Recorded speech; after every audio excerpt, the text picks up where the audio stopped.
Сәлем достар, бүгін біз үй жағдайындағы кептірілген, тұздалған құйрықты жасаймыз.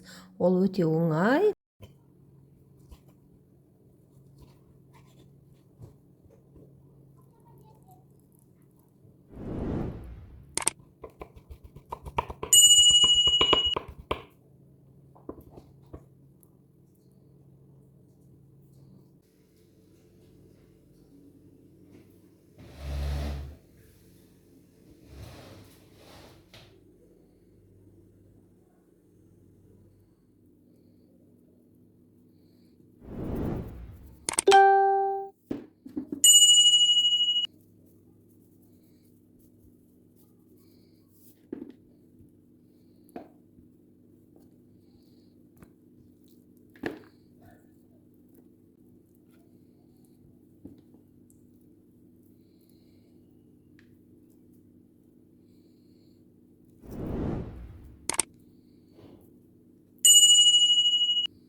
Міне осылай көргендеріңіздей әдемілеп құйрықты турап, бұрыштап, чесноктап, ыдысқа салып, бетін жауып, холодильникке қойып қоясыз.